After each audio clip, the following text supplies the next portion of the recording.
Assalamualaikum warahmatullahi wabarakatuh. Lun himbaukan. Saya ingin menghimbaukan kepada Bupati Aceh Timur Al-Falaki bahwasanya saya sudah mendengar informasi tentang pengangkatan Sultan Bandar Khalifah.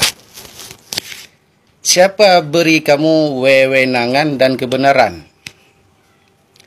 Sedangkan saya dan keluarga saya di Bandar Khalifah Payam Ligau dari keluarga Merah tidak tahu apa-apa tentang pengangkatan Kesultanan Bandar Khalifah Perlak. Sebenarnya Al-Falaki, kamu harus berjumpa dengan kami dulu, dengan waris tertua, dengan keluarga kami di Perlak, di Bandar Khalifah Payam Ligau, dari keluarga Pasai, yaitu daripada keluarga Merah. Sebelumnya kalian jumpa kami dulu, menghargai kami dulu, yang asli keturunan daripada keluarga Merah. Jumpa keluarga Bang Him Kek Yung Payam Ligau, Bang Usman Ek Libya Bukit Pala, Nek Kasim, Si Pendi Payam Ligau, sampai ke Lembuk Baru, sampai ke Rantau Panjang, sampai ke Teming, sampai ke Langsa, sampai ke Bayan, sampai ke Pasai, sampai ke Banda Aceh, sampai ke Takengon.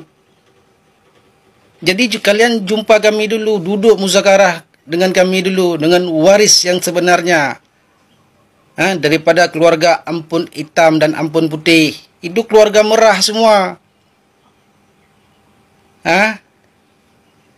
Jadi jangan buat sesuka hati kalian di Perlak. Mengerti Al-Falaki? Duduk dulu dengan kami, dengan Abu Sultan di Melabuh, Abu Sultan Duha, anak Abu Usman. Anak Abu Usman tu garis keturunan Merah daripada Sultan Malikus Saleh, dengan keluarga Abu Piah Pulau Rungkum. Kalian buat sesuka hati kalian ya Aceh ini, sesuka hati kalian saja buat, tanpa pengetahuan kami. Apa yang kalian mau sebenarnya?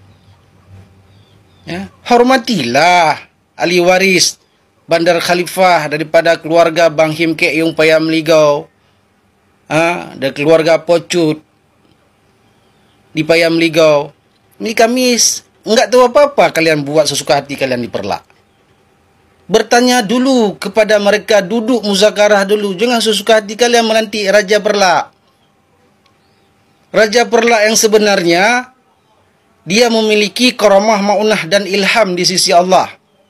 Murid didikan aulia di bumi Aceh, dan mampu menguasai 4 unsur ilmu. Syariat, tarikat, hakikat, marifat, iman, Islam, tauhid, ihsan. Ini sesuka hati kalian saja. Tidak menghargai orang Perlak.